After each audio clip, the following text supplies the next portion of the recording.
Olá pessoal, está começando mais um Tributos e Direito. Ao meu lado aqui, meu amigo Rogério Davi. Como é que você está, Rogério? Vou bem, Júlio. Bem-vindos e bem-vindas aí a mais uma edição do Tributos e Direito Podcast. Tá cansado, Rogério? Pô, hoje tá um dia puxado aqui, mas vamos em frente, né? Vamos em frente, né? E hoje tem um tema extremamente importante. Na verdade, é a reforma tributária, né, Rogério? A gente está sempre falando de reforma tributária e reforma tributária tem sido um tema muito importante. E hoje a gente vai falar trouxe aqui um especialista nesse tema, da reforma tributária do regime imobiliário, que é meu amigo André Batalha. Como é que você está, André? Júlio, primeiro eu queria começar agradecendo aqui o convite. É uma honra estar aqui. A câmera é aquela ali? É uma honra estar aqui com vocês, poder falar sobre esse tema que é tão interessante pra gente, porque é bom quando a gente começa a ficar um pouco entediado do direito, sempre surge alguma coisa para trazer. A vantagem do tributário é que você não tem tédio. Não tem tédio. Então, a reforma traz muita coisa interessante na área imobiliária especificamente, que eu acho que a gente pode debater aqui. E assim, no final, eu acho que eu vou trazer menos respostas e mais dúvidas para vocês. Então, eu acho que vai ser legal para a gente trocar ideia. E essa que é a ideia mesmo. E só para o pessoal que está em casa acompanhar aqui, o André, ele é mestre em Finanças Públicas e Tributação pela UERJ, foi meu colega lá na UERJ, é advogado tributarista e é professor de Direito Tributário também e vai falar hoje sobre a reforma tributária e o regime imobiliário, que é um tema extremamente importante. Até eu estava falando com o André aqui nos bastidores, Rogério, que a reforma tributária trouxe muitos regimes especiais e um deles foi esse, o regime imobiliário. Mas você estava falando a sua crítica a isso, aos regimes especiais. Eu acho que, bem ou mal, isso aí não tem muito como fugir. A reforma ela trouxe muitos regimes especiais que vão de encontro àquilo que era proposto inicialmente no projeto, né? O projeto, a princípio, era para ter poucos regimes especiais, a gente acabou tendo vários. No setor imobiliário, aí fazendo aí meu corte, eu acho que se justifica, dada a importância que entraria dentro da lógica de nós temos um regime especial para a saúde, temos um para a educação, que isso aí eu acho que pouca gente entendia que não era necessário, né? Entendo que no regime imobiliário faz sentido porque a gente está falando de habitação, né? Essencialmente de habitação. Mas também tem imobiliário, também tem questões comerciais. Sim, mas considerando o comércio presencial vai ser obrigatoriamente necessário um estabelecimento, né? A gente está falando de algo que é inerente a qualquer negócio, não é nenhum negócio específico, mas qualquer negócio. Então, assim, tem uma abrangência grande o suficiente para se justificar um regime especial que não seja o mesmo da educação, da saúde, mas um regime diferenciado, né? Então, nesse sentido, eu acho que o regime do setor imobiliário se justifica, né? Mas qual é a questão, né? Quando a gente fala do regime do setor imobiliário, as pessoas sempre tratam como setor imobiliário uma coisa muito meio etérea, assim, um negócio meio mágico, o setor imobiliário. Os proprietários, né? Os proprietários, proprietário. Só que as pessoas esquecem que quando a gente fala de setor imobiliário, tem muita gente ali que se mexe nisso. Aí, pouco antes de começar, eu estava comentando com o Júlio, eu acho que tem pelo menos 3 grandes... Personagens, né? Personagens. Melhor, né? Melhor. Melhor player, né? 3 personagens. 3 grandes personagens que a gente pode trazer aqui. Personagens sociais mesmo, porque não são necessariamente econômicos.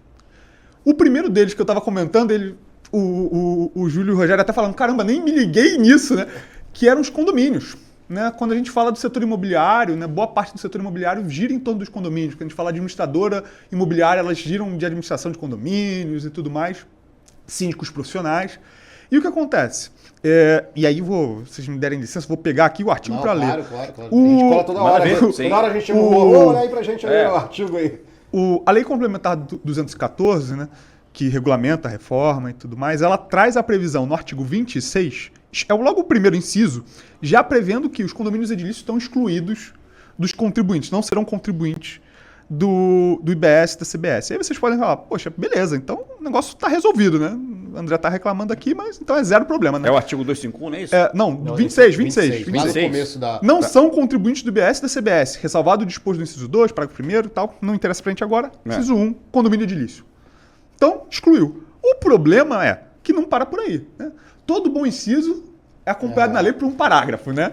E aí o parágrafo geralmente traz aí alguma coisa que vai trazer aí uma certa turbulência. A gente vai para o parágrafo 2º desse mesmo artigo, ele fala, em relação aos condomínios edilícios, de que trata o inciso 1, caput deste artigo, aí você tem 2 questões relevantes. Primeiro, a previsão de que o condomínio edilício pode optar por estar no regime de contribuinte do IBS-CBS, regime regular de contribuição, e se optar, ele vai ter que incidir IBS e CBS sobre as contribuições dos condôminos, o que já traria um impacto gigantesco do ponto de vista financeiro para os condomínios e para os condôminos, de modo geral. Hoje, só uma dúvida. Hoje, essas taxas condominiais, elas não se distributam. Não são tributadas. Né? Hoje o condomínio tem, em termos de tributação, basicamente retenção de contribuição previdenciária, prestação de serviços de terceiros, e tem também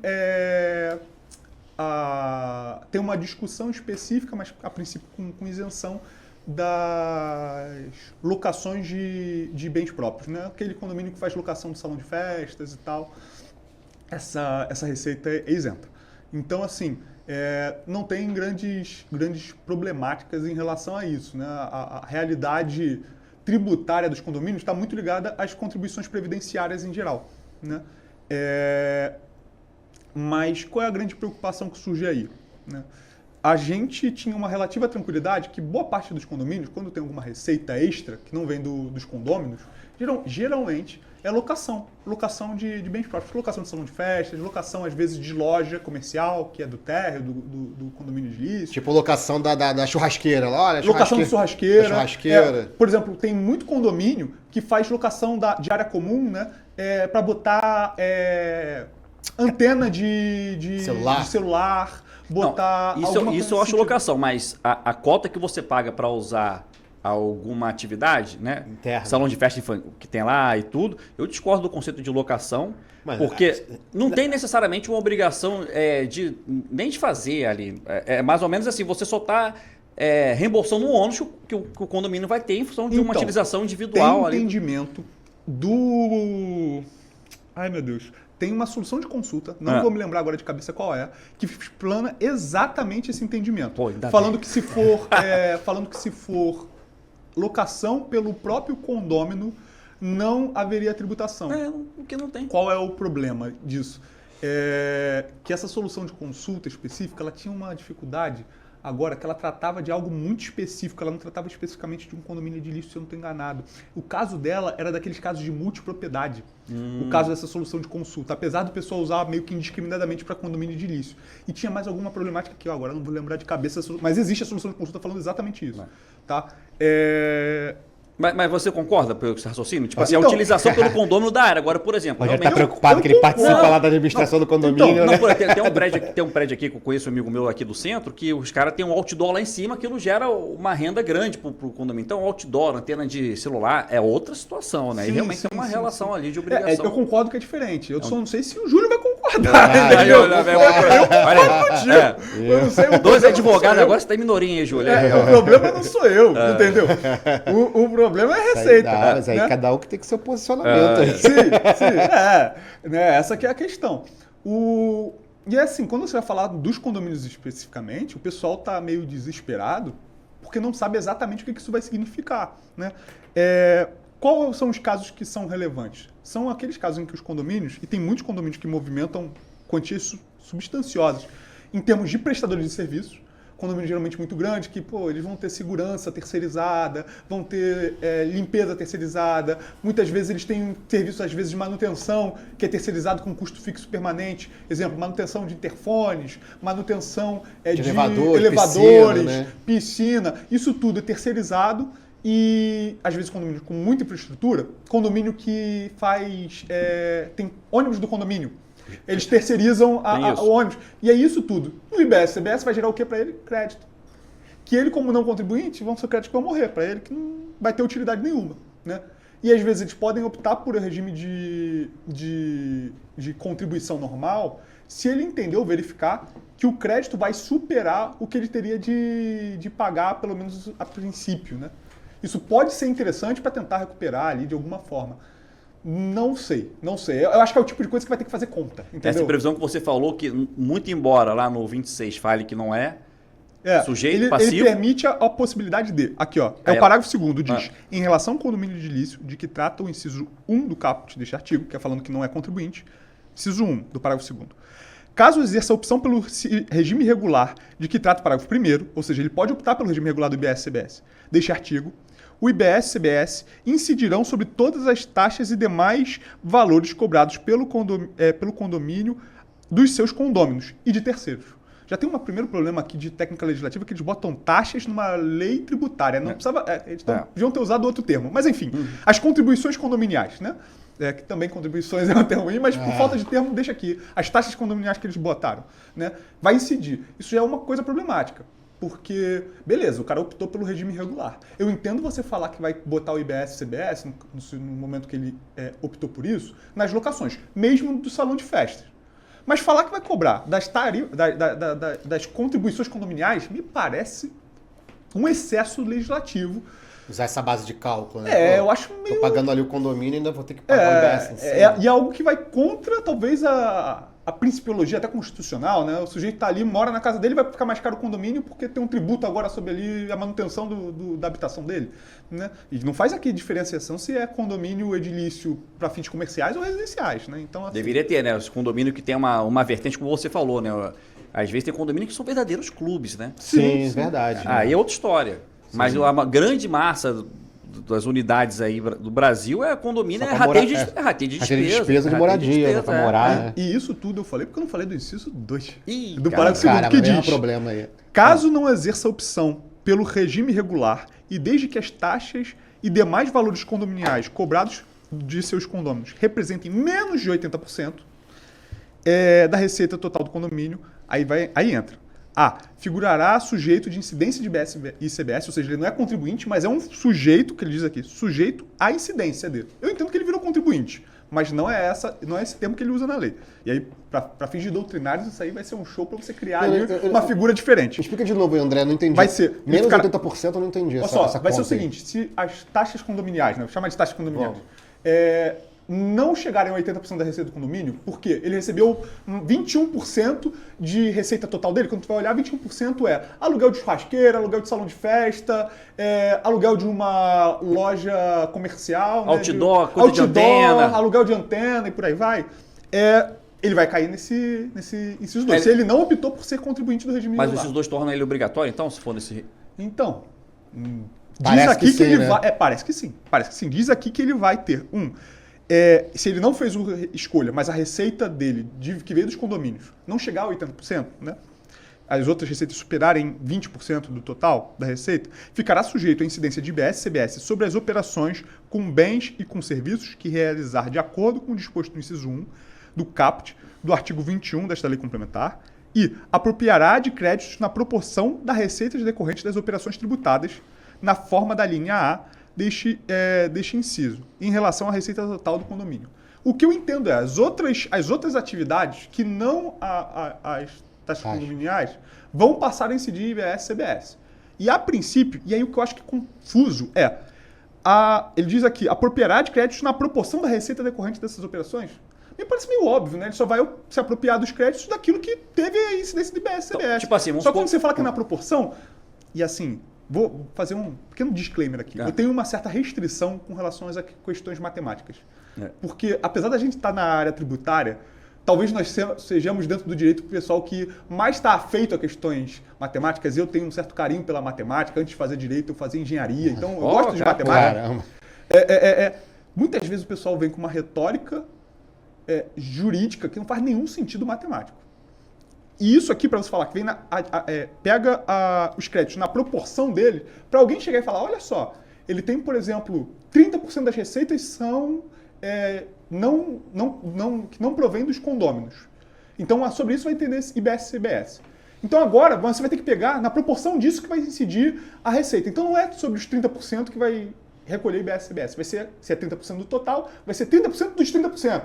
Então, que era 30% de... Já me perdi. Também me perdi. Aquele meme da Dilma. Esse problema da matemática. Aquele meme da Dilma. Não, vai ser 30%. Então, o que me preocupa é isso. Aquele... Alguém vem com algum tipo de retórica aqui, o que me parecia muito simples onde incidiu o IBS e CBS, ele vai ter crédito, acabou. Não me parece nenhuma questão. Mas aí o inciso 2, ele traz de uma forma que vai ser na proporção que a receita, então parece que vai ter uma repetição de percentual ali.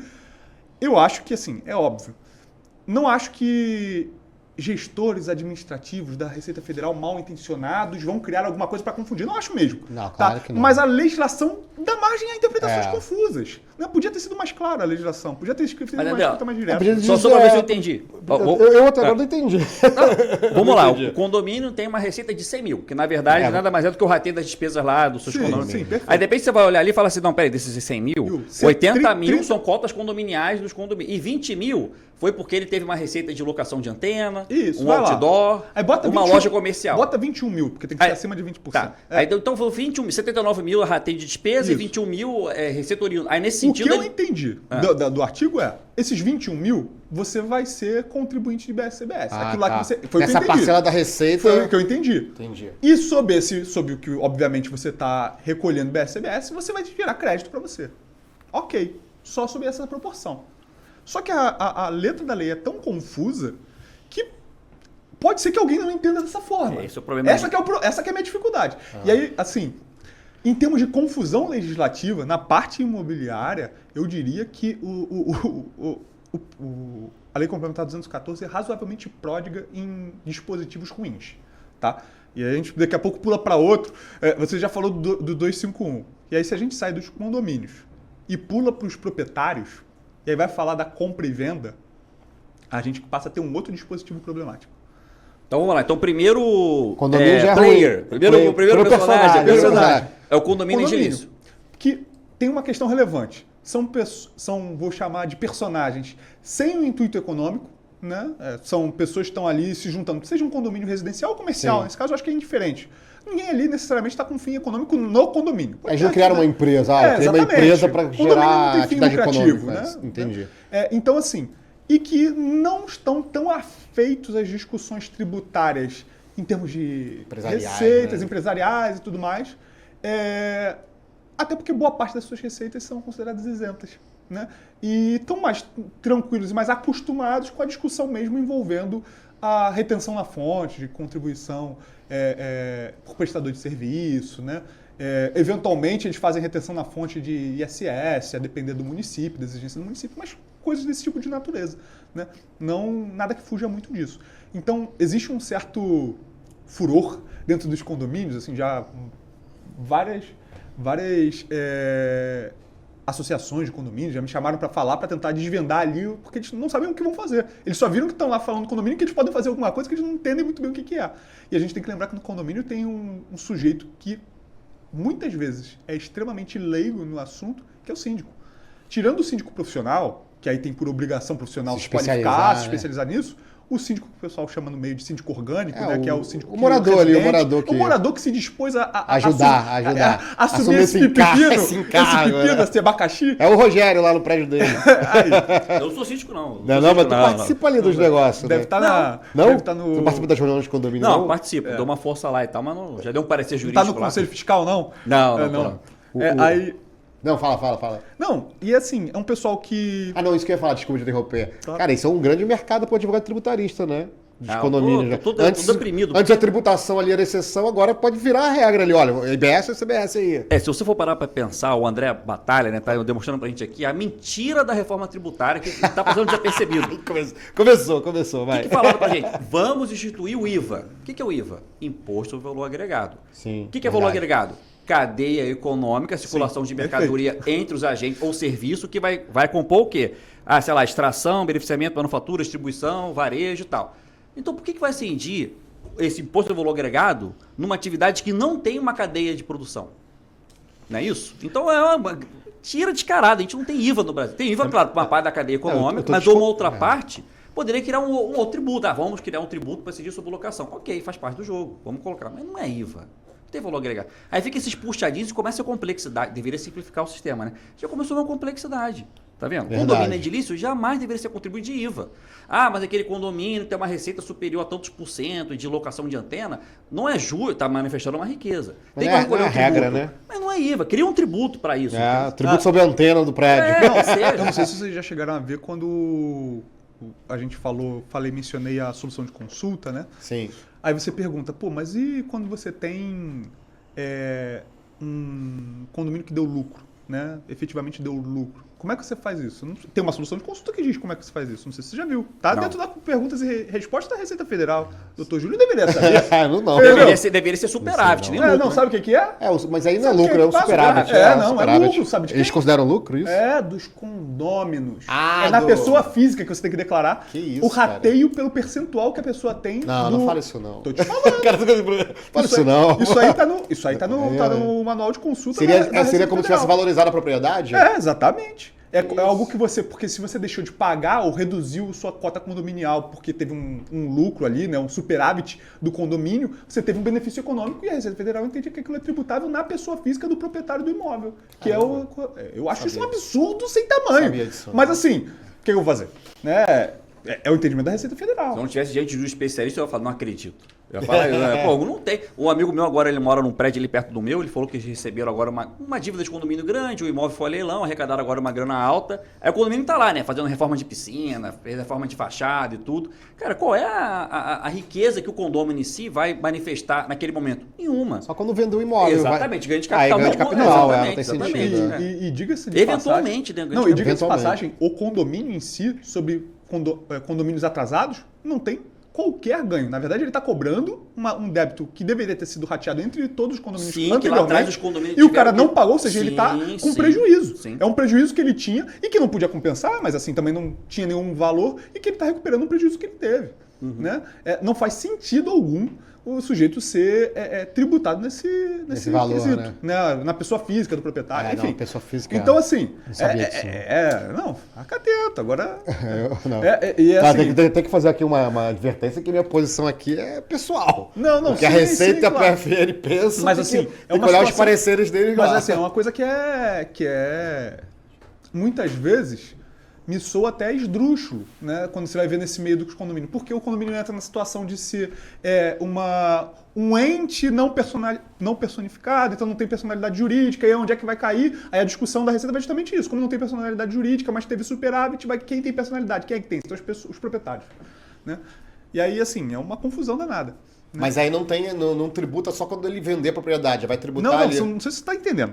O condomínio deu lucro, porque teve um monte de aluguel. Mas não superou o valor. Aí o que aconteceu? Você fala, não distribui, mas vai falar o quê? Poxa, gente, só tivemos lucro esse mês. Então o que acontece? O condomínio todo mundo vai baixar. Você pagava R$1.000 de condomínio, agora você vai pagar 800.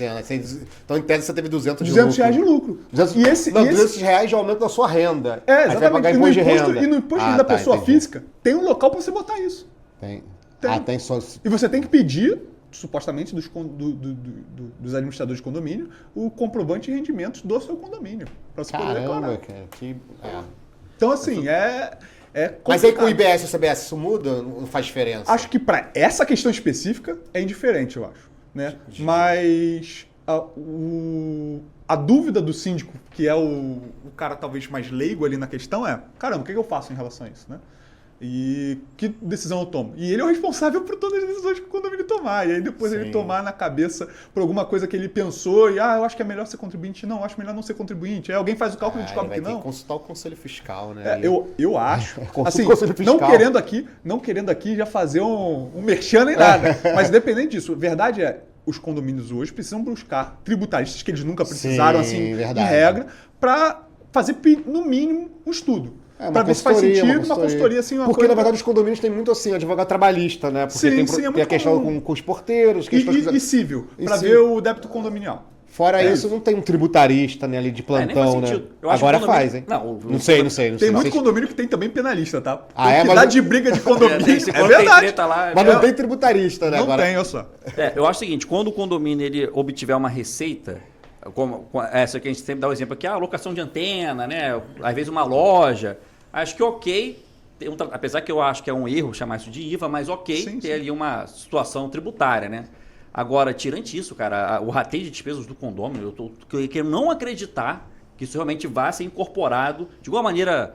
Pode mudar, depende dá tempo, uma lei que altere isso aí. Uma lei, às vezes atendimento, bem próprio assim, é bem assim, tem desse jeito, tem uma solução de consulta, não sei, alguma coisa, sabe como é que é? No Brasil, o meu chute vai dando mas aí tem que ser o comitê gestor, um STF, federal, um STJ. O meu chute eu acho que muitos problemas da lei vão ser corrigidos pelo regulamento. Esse é o meu chute. Porque tem muita coisa da lei que está mal redigido, E aí, assim, só porque eu já tinha mencionado, pra gente pular aqui, não ficar travado nos condomínios. Os proprietários. Os proprietários, pulando pros proprietários, que são o segundo personagem aí.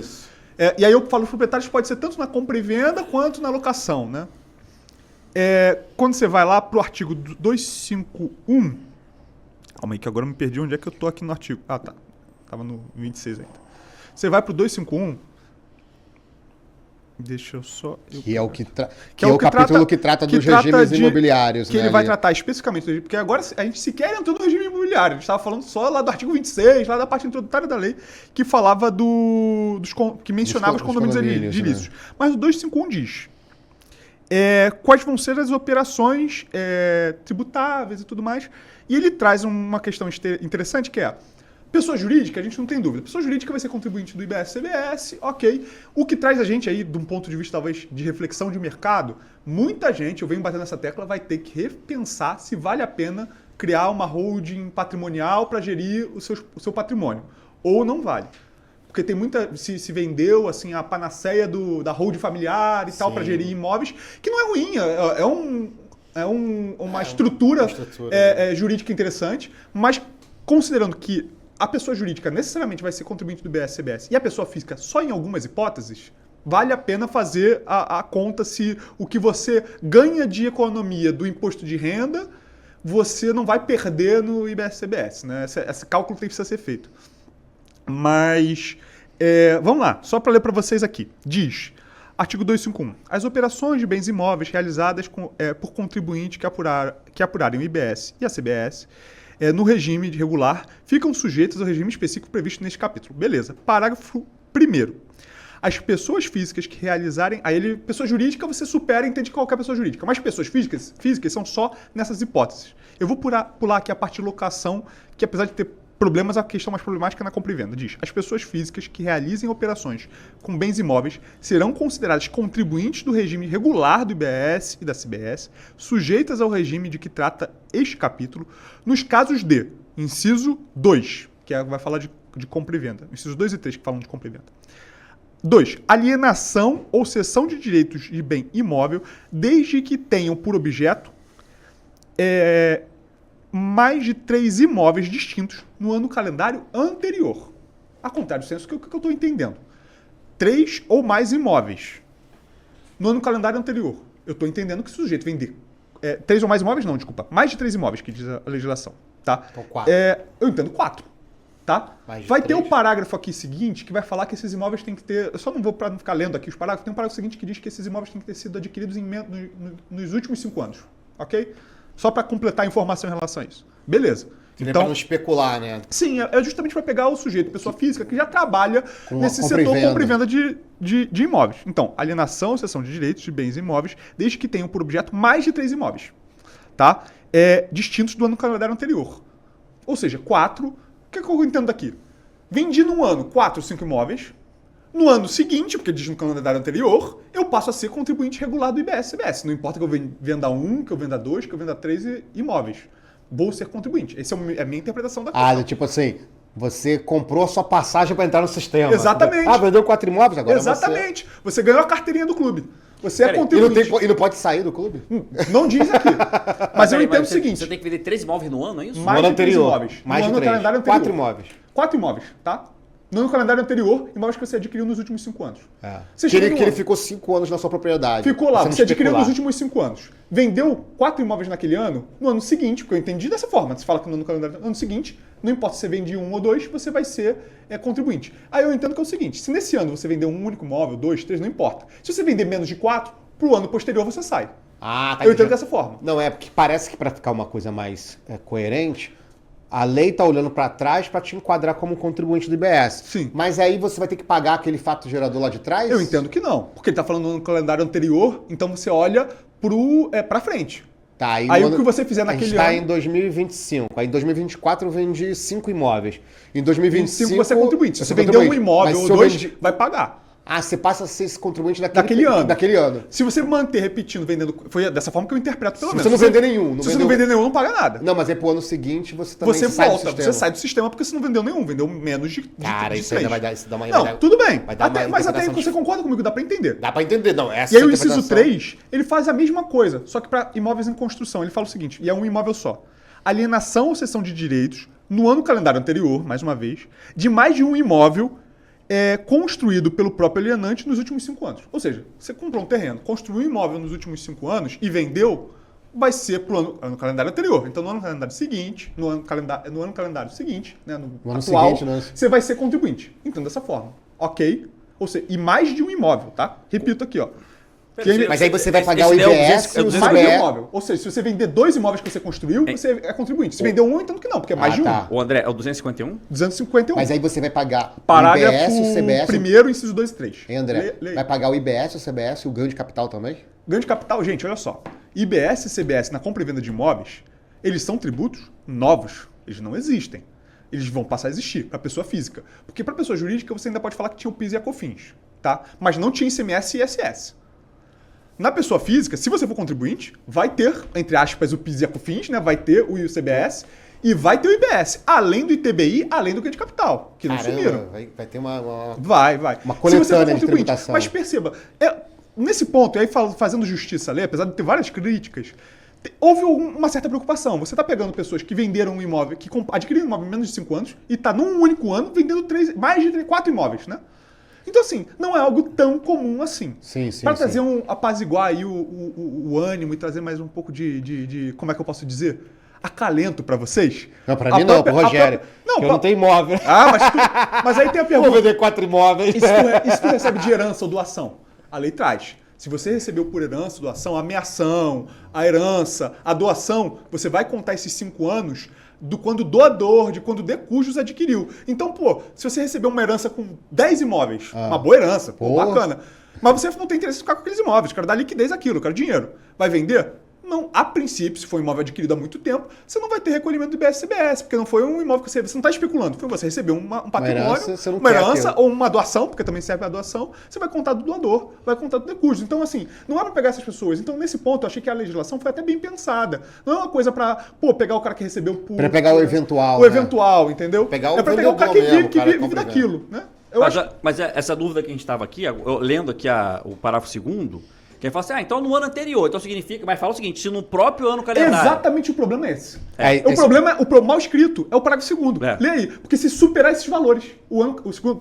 Lê o parágrafo 2º. Lê aí, Rogério. Cara, o professor Kelch Harada tem um artigo que ele, assim, desce o sarrafo na técnica legislativa que foi utilizada. Você viu no começo, quando fala assim, não incide a CBS, a primeira lei que vem no Brasil, uma hipótese de não incidência para dar exemplo, né? Terrível, né? E agora você vai vendo, poderia rearranjar isso aqui, né? Não, aí também lê o será parágrafo considerado, 2º. parágrafo 2º, também será considerado contribuinte do regime regular do IBS e da CBS no próprio ano calendário a pessoa física de que trata o caput do parágrafo 1º em relação às seguintes operações. Aí fala alienação de imóveis que excedam os limites previstos no inciso 2 ou 3. Qual é o limite? Exatamente. O tal dos 3 imóveis. Mas esse que é o problema. Assim, Então, se eu vendi 4 imóveis esse ano, eu tenho que pagar de CBS. Mas esse que é o incoerente. Eu estava explicando aqui para vocês poderem ver a incoerência. Porque não diz, no ano calendário anterior, você vendeu mais de 3 ou mais de 1, mais de 3 que você adquiriu nos últimos 5 anos ou mais de 1 que você construiu. Ou seja, 4 ou 2 imóveis que você construiu.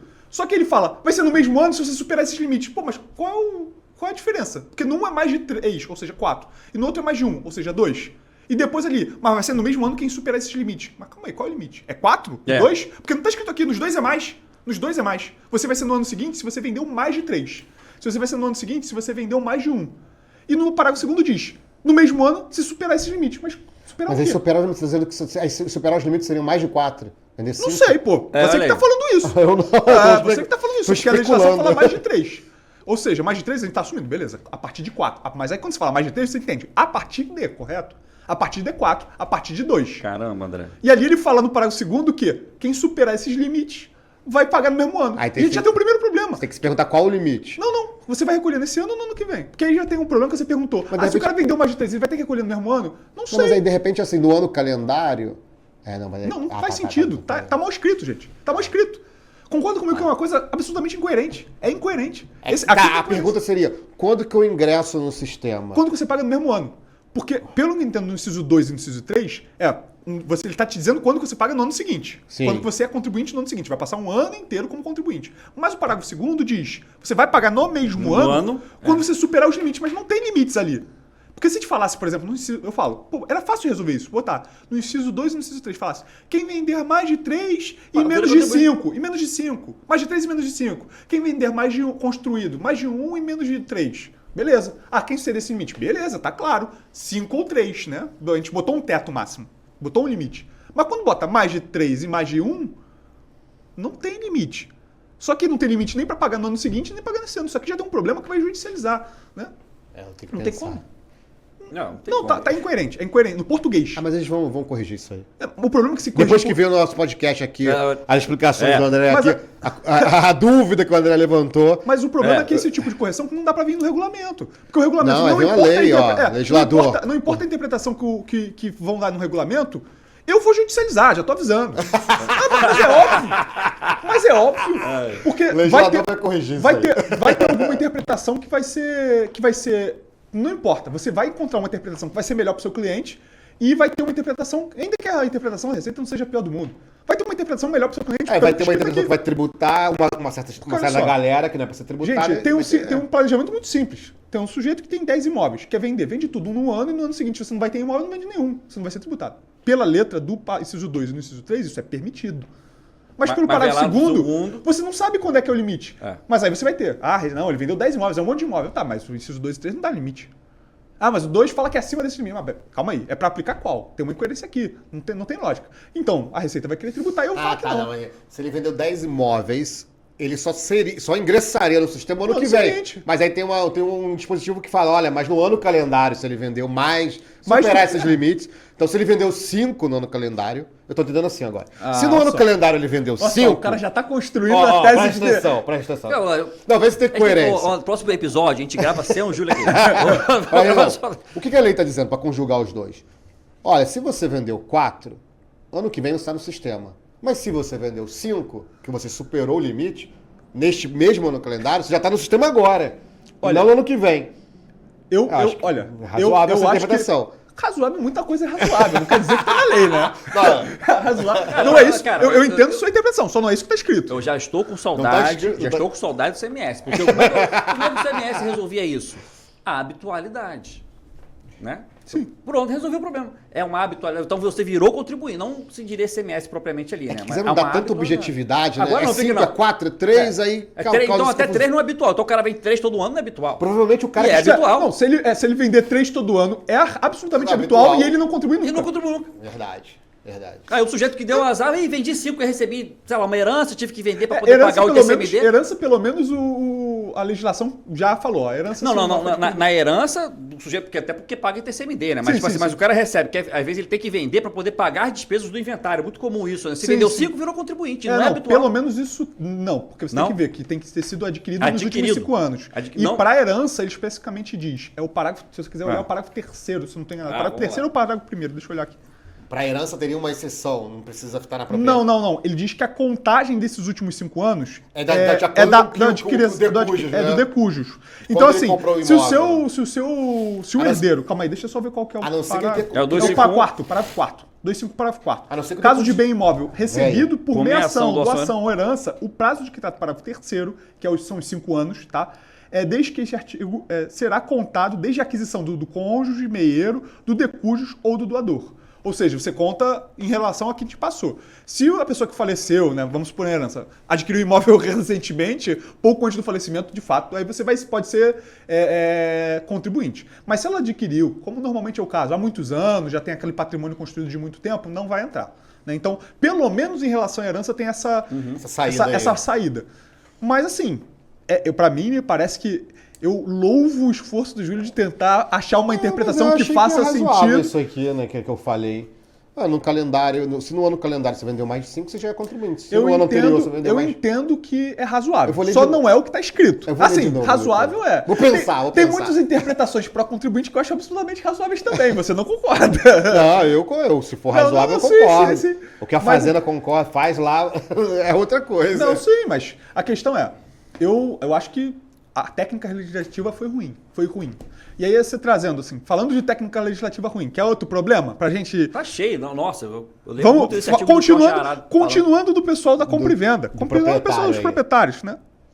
Pega aí o artigo... Então, peraí, a gente estava falando do condomínio, agora tá falando dos proprietários. Proprietários. Aí no sentido da compra e venda, né? No sentido da compra e venda. Do de locação, o negócio vai à loucura, né? Porque a locação é aquilo. O locador, até ontem, não sabia o que era ISS, né?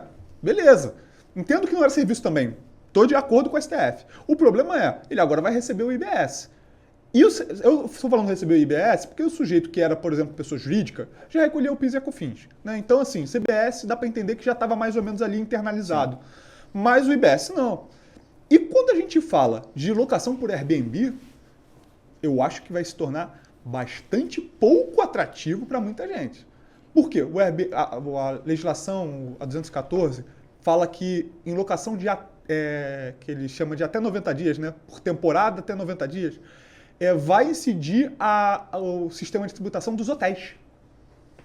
Só que as alíquotas dos hotéis, e aí só adiantando, né? O regime de locação tem uma alíquota com redução de 70%, salvo engano. Tá? Deixa eu só conferir para não estar...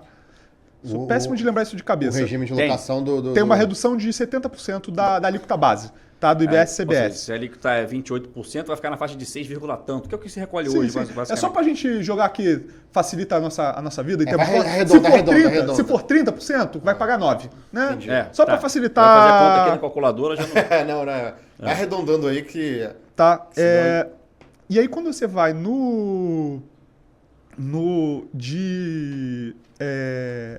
de hotel, a redução é de 40%. Ou seja, você paga 60%. Num você paga 30%, não você paga 60%. É o dobro de alíquota de IBS e CBS. Né? Ou seja, se um você paga de 30%, vai para 9%, no outro você paga 18%. Porque o hotel também tem um regime especial. Regime especial, que eles chamam de diferenciado, né? Sim, o imobiliário tem um, o hotel é o outro, sim, entendeu? Então o Airbnb não entra no hotel, vai entrar em qual? No imobiliário ou no hotel? Vai entrar no hotel, porque vai ser menos de 90 dias, vai entrar naquela locação por temporada, vai entrar no regime de hotel. Que eu acho que no fundo, acaba fazendo sentido. Tá? Mas a questão vai ser um impacto tributário razoável, a ponto da pessoa ter que parar e pensar se está valendo a pena fazer a locação por temporada, né, no Airbnb, ou vale a pena fazer a locação tradicional. Porque ele vai pagar metade, a residencial padrão, né? Padrão, de 30 meses. Sim, porque ele vai ter uma... Não precisa nem ser 30 meses, né? Mais de 90 dias. Mais de 90 dias, porque ele vai ter metade da alíquota. Então, assim, é uma diferença muito grande. Então vai ter uma galera agora, não, o contrato agora é de 91 dias. 90 dias eu não faço. O problema é que Airbnb você não tem muito como fugir disso, né? Não tem, Airbnb, quem quer? Quero ficar o final de semana, quero ficar uma semana, que seja. Verdade. Só 91 dias. Quem é que vai passar férias de 91 dias? André, eu tenho essas férias. Para você, Airbnb, é locação por temporada ou serviço de hospedagem? Depois eu dou minha eu acho que qual o problema? Sabe que essa disputa no STJ, né, Lu? Eu acho que o problema do Airbnb, né? Se o Airbnb é serviço de hospedagem, eu vou sair para uma resposta meio cretina, tá? Uma resposta meio cretina. Depende. Tá. Qual é o problema? Qual é o problema do coisa depende? De advogado, depende. Não, porque qual é o problema? Que a gente bota sob o manto do Airbnb tudo que está na plataforma. O problema é que tudo que está na plataforma não é necessariamente uniforme, né? Então a gente tem pessoas que botam imóveis na plataforma, especificamente do Airbnb, que a gente está falando aqui, de forma muito profissional. E que tem efetivamente vários serviços agregados. Tem um locador de Airbnb que já deixa pronto para quando chega o locatário, café da manhã, pronto, com comida e tudo mais. Ele tem um serviço agregado razoável dentro da locação. Já bota uma série de coisas que se aproxima muito mais daquilo que a gente vê de uma rede hoteleira.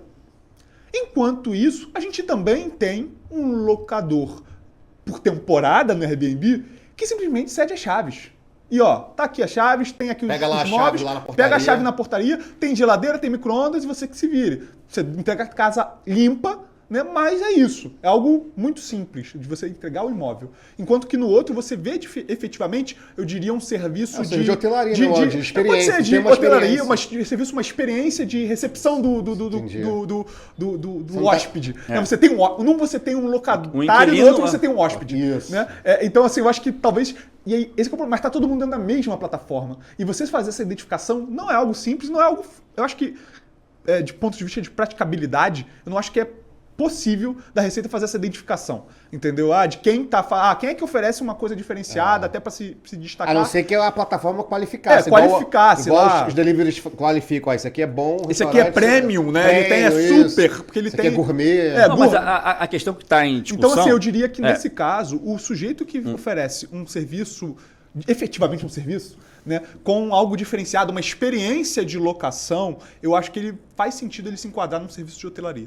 O sujeito que está ali na plataforma por uma mera conveniência, é mais fácil ele anunciar o imóvel dele na plataforma, porque ele tem um imóvel bem localizado. Que é mais prático. É mais prático, também, ele vai poder botar um valor mais interessante, porque vão ter estrangeiros procurando aquelas plataformas, ele vai poder botar uma coisa balizada no dólar e tal. Esse cara não. Esse cara está oferecendo efetivamente um espaço. Uma locação, entendeu? Eu entendo dessa forma, mas que é algo difícil de você mensurar na prática. Né? Mas onde está essa polêmica? Tem condomínios que querem restringir a utilização por Airbnb.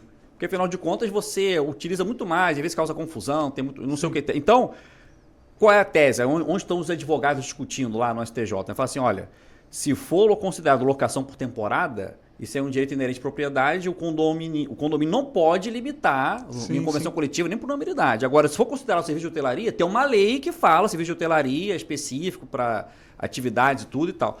Por isso que, se você considerar o Airbnb, que no mundo todo se posiciona como um serviço de hotelaria, no mundo todo se posiciona como um serviço. Mas no Brasil, claro, a assessoria jurídica deve ter falado, para com isso aqui. Senão você vai ter muitos condomínios que vão se reunir. Olha, aqui não dá para fazer Airbnb, porque realmente aqui tem criança, você aqui tem até um problema regulatório, tem uma confusão. Você tem um problema regulatório. A discussão não é tributária, é mais uma questão de direito de propriedade ou não. Sim, não, e tem uma questão regulatória específica. Porque se você entende que é hotelaria, não sei se vocês já tiveram a oportunidade de parar para olhar para isso, eu já tive por algumas questões práticas de trabalho. É absolutamente restrita na cidade do Rio de Janeiro aqui, a gente. Os locais, as regiões em que o município permite a atividade de hotelaria. Não, tem que ter saída de incêndio, um monte de coisa. Não estou nem falando na questão da estrutura física. Eu estou falando do alvará de funcionamento. Sim.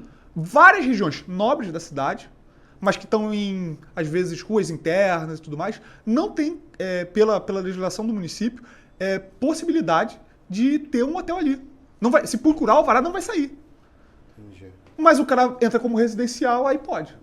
Mas, se aquilo é hotelaria, você tem ali, primeiro, uma violação administrativa, porque o sujeito funciona sem alvará, de um local que ele sequer poderia. Né? Uma coisa o local ele pode ter alvará, não tem, e é uma situação meio atípica, ok, então ele pode tirar. Ok, isso é uma coisa. Vai pagar ali, para tirar o alvará é razoavelmente simples.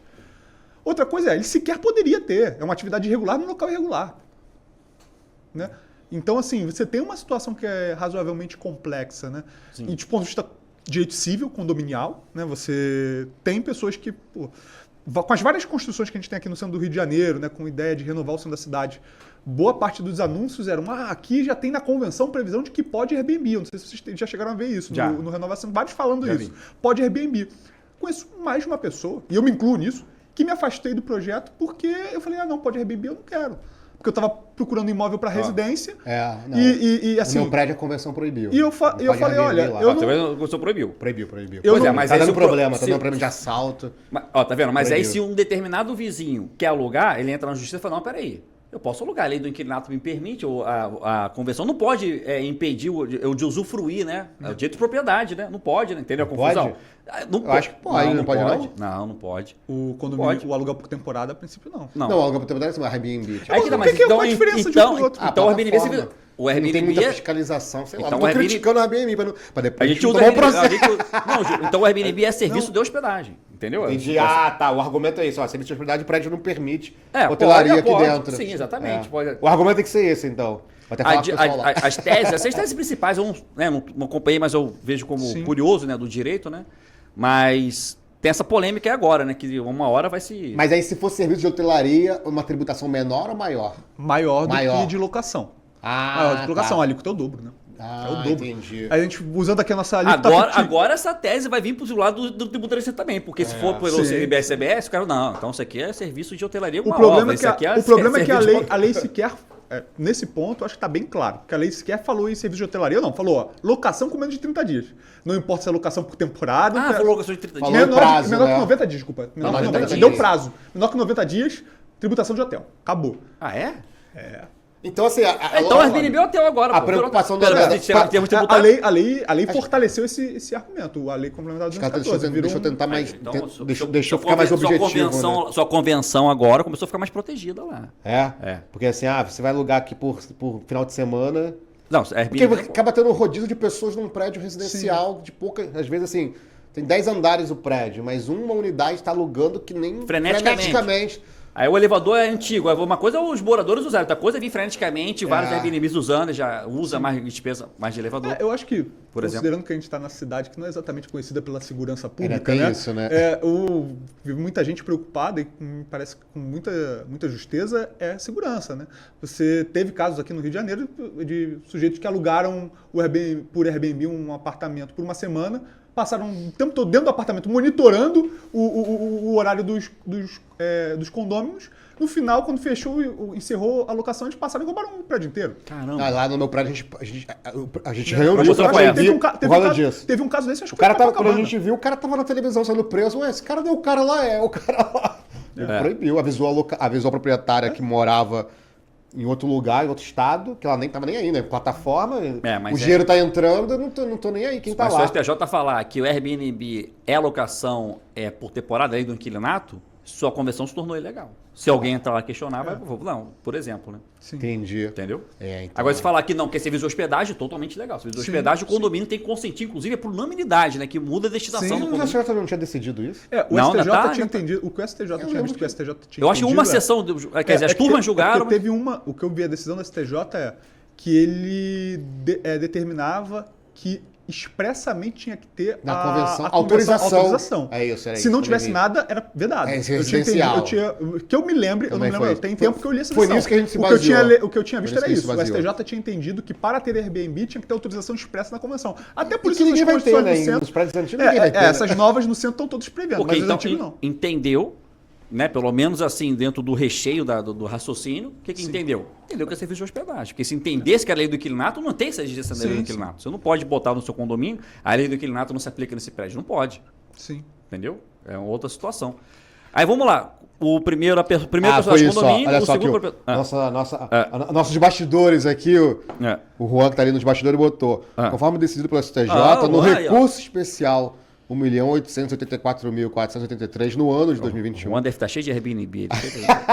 As convenções condominiais são soberanas para impedir as locações com prazo inferior a 90 dias, desde que tal proibição esteja informada na convenção condominial ou que tenha sido aprovada por meio de assembleia por 2/3 dos condôminos.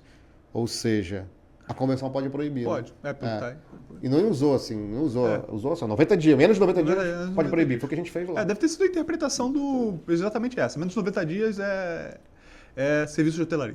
Vai ver a lei já se precavendo, né? A lei da reforma, quer saber? Menos de 90 dias é hotelaria, vocês que se resolvam aí. Isso a gente aqui conversando, falando, a gente saiu pouquinho, a gente nem aprofundou muito nas questões problemáticas, assim, só nas questões óbvias, né? Quando a gente fala que estava falando do segundo personagem, os proprietários, a gente tem o problema da locação, tem o problema da compra e venda. Compra e venda eu já mostrei ali, o artigo 251 3 é habitual. É incoerente ali. O parágrafo 2º é incoerente em relação aos incisos do caput. Mas aí você vai ver, eles mexeram num vespeiro que eu tô só assim, tô com a mão coçando, porque, é outro caso que a gente precisa ter... precisa ter consciência. Consciência, quase que eu diria consciência de classe, né? Nós, como os advogados, temos que saber que a gente vai ajuizar a ação. A gente tem um dever moral de ajuizar essa ação. Não fala isso pro do Júlio, não. Entendeu? A Júlia vai chegar ali cheio de... Peraí. Brincadeiras à parte, gente. Assim, quando você vai aqui no... É o artigo da 214, artigo 254. Parágrafo 1º. Né? É o momento do fato gerador. Como se do momento do fato gerador já não fosse algo problemático em quase todos os tributos, você tem aqui, tranquilo, qual é o momento do fato gerador? 254. Para os proprietários. Na alienação. Não vou nem falar proprietário, na alienação. Vamos restringir o objeto alienação aqui, que é o problema, né?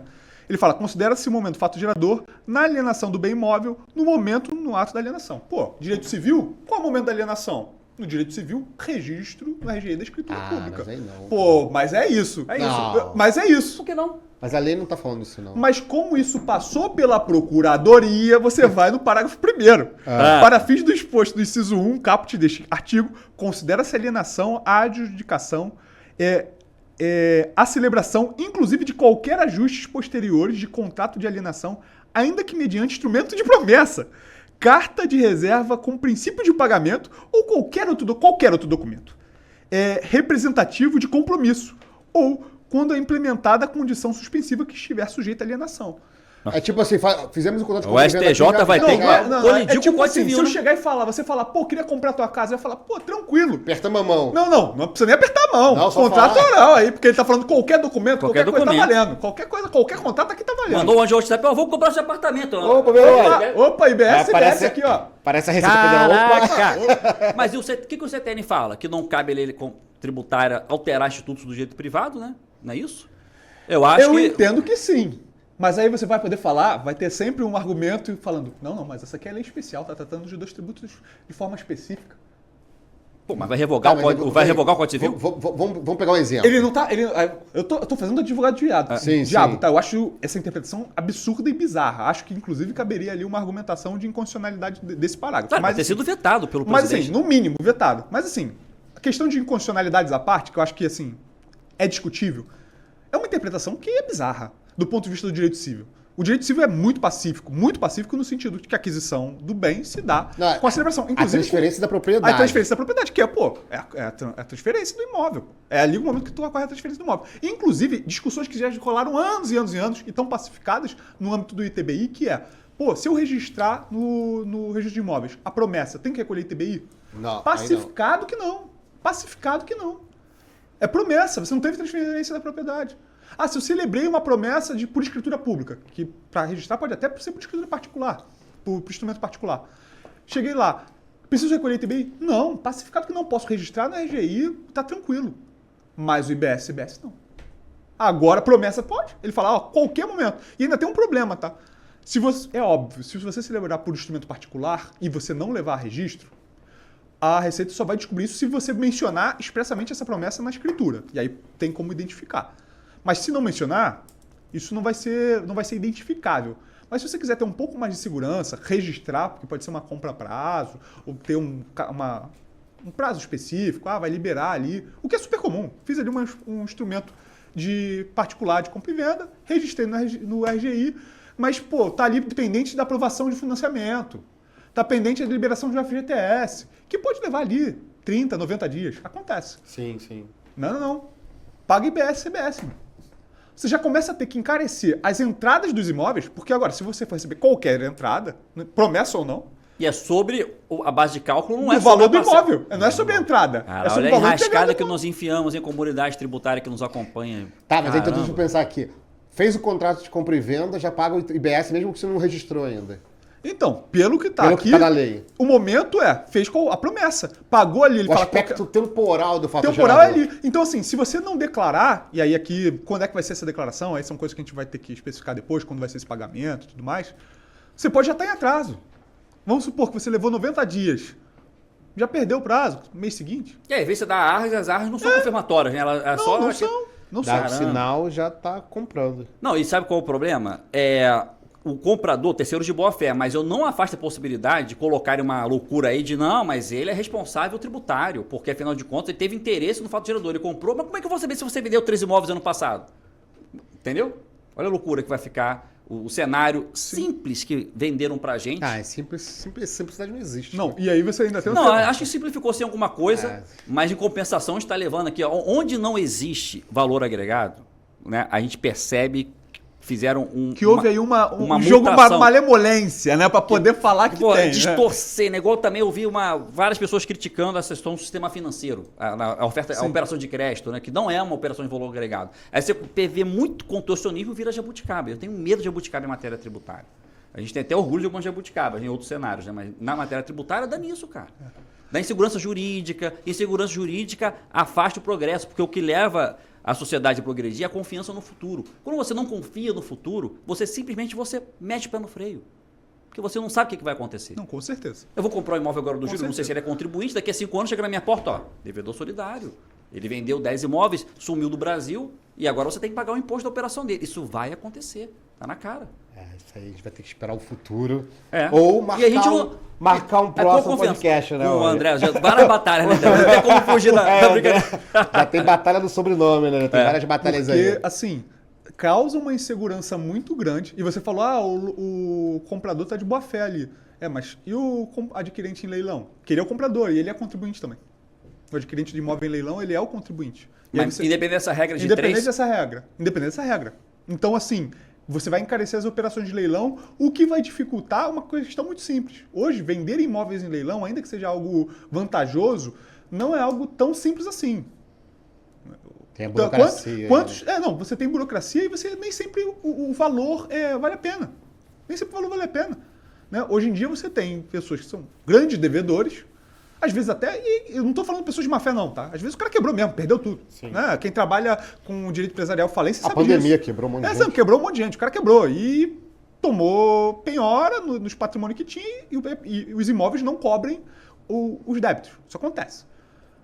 E aí você vai chegar, faz lá uma primeira asta pública no valor da avaliação, a segunda no valor do débito. Mas se o débito for alto, sabe? Para que você vai comprar um imóvel no leilão? Porque comprar um imóvel do leilão só vale a pena se tiver um bom deságio. Porque se não tiver deságio, é uma dor de cabeça.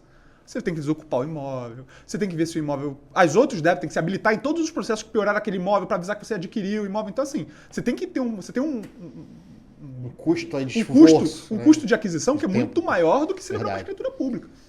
E que afasta e dificulta, inclusive, a adimplir créditos. E créditos podem ser tributários, créditos podem ser bancários, créditos podem ser cíveis das mais diversas naturezas, condominiais. Né? Então, assim, você tem um encarecimento aqui de uma operação que já tinha ITBI. Já era tributário, não era uma questão, não era tributado, então tinha. Né? Então, assim, que é problemático. Né? E você está entrando aqui numa discussão do momento de tributação que era totalmente desnecessária.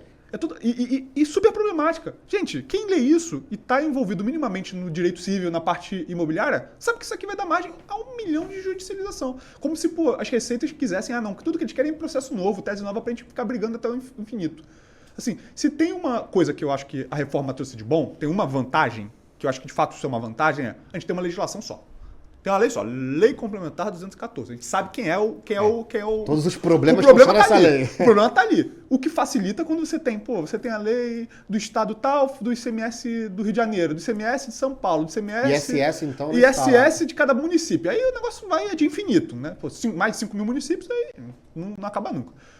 Então, assim, e cada um resolve criar, tem sempre aquele prefeito que resolve criar a inovação dele, dar a marca dele no ISS do município, né? Ele fala, não, isso aqui ninguém pensou.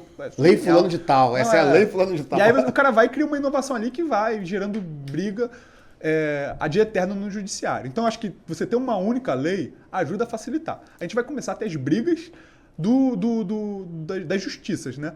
É tipo, quando você chegar e tiver uma autuação do município correndo no TJ e uma autuação às vezes da mesma operação. Do Estado, né? Não, do Estado não, da União, da Receita, CBS, correndo no CBS, na Federal, sobre a mesma operação. Imagina, o Estado entendeu de jeito e a Justiça Estadual, TJ do Rio, entendeu de jeito, TRF2 entendeu de outro. A mesma operação. E aí você chega à situação esdrúxula de uma operação que pode ser tributada e isenta de um tributo que teoricamente era o mesmo, por interpretações distintas de judiciário. Eu acho que uma das coisas que poderia uniformizar ali, vai tudo para a Justiça Federal, vai tudo para a Justiça Estadual, independente de quem estiver envolvido, para pelo menos ter uma previsibilidade maior. Mas eu estou preocupado que tem uma comissão de juristas que foram nomeadas agora para definir isso daí, até para dar um texto de pé, que eu estou muito preocupado com isso, mas isso é um assunto para outro podcast. Isso é um assunto para outro podcast. André, cara, a gente estourou o tempo, passa. O Juan tá me assinando ali, mó tempão ali.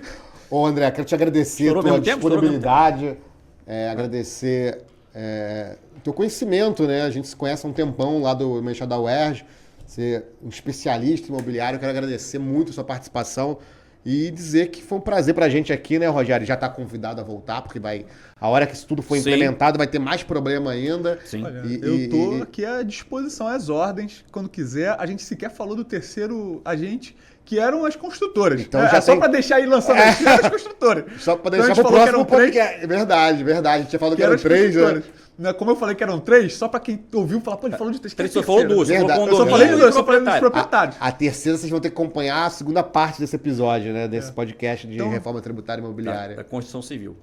Gente, queria agradecer aqui o convite do Júlio, do Rogério. Foi um prazer estar aqui com vocês hoje, conversando aí um pouquinho, dividindo um pouco das minhas angústias, né? Não posso nem falar que são questão de conhecimento, é angústia mesmo. Eu tô angustiado agora também. De angústia no setor imobiliário. Santa ignorância. E a gente vai estudando aqui as questões da reforma. Cada dia você vai encontrando uma probleminha diferente, algumas coisas eu acho que podem ser resolvidas por regulação, assim, quando vier o regulamento específico, acho que vai ajudar. Mas tem coisa que eu particularmente acho que tem que vir uma lei complementar fazendo aqueles ajustes finos, assim. Foi aprovado, beleza, a gente tem um texto base e a gente já tem muita gente apontando cada um do seu setor. Olha, isso aqui é problemático, isso aqui é problemático. Fazer um compilado disso, vamos corrigir aqui antes que esteja valendo para valer, evitar um problema maior, vamos dar aquela corrigida, aquela alinhavada, aquela lapidada para o negócio funcionar redondo quando vier. Gente, muito obrigado aqui, foi um prazer. Obrigado, André. Obrigado, Rogério. Quer fazer alguma consideração, Rogério? Rogério tá pronto ali. Não, deixa eu falar. Quero é verdade. Pede aí. Pede aí. Pra galera se inscrever no canal. Temos que pedir, né? Pra se inscrever no canal. Devia ter pedido no começo do episódio, mas ó, pra se inscrever no canal. Pra quem chegou até aqui. Quem chegou aqui até o final, né? Inscreve no canal, dá o like. Seguir nossas redes sociais lá no Instagram e também no X, enfim, todas as redes sociais aí. Também estamos no Spotify, no Deezer. E compartilhe também com o seu colega aí, tributarista, com a sua colega tributarista, que a gente tem bastante conteúdo aqui, né, Júlio? Então, sempre trazendo pessoas inteligentes, importantes para conversar aqui com a gente. É isso aí, pessoal. Então, até o próximo. Quer falar uma coisa? Se eu puder fazer o meu jabá, né? Faz o jabá. Pediram para pedir só pro pessoal, se puder, me seguir lá no Instagram, André L. Batalha. Pessoal, segue lá o @André L. Batalha e a gente se vê no próximo episódio. Forte abraço a todos.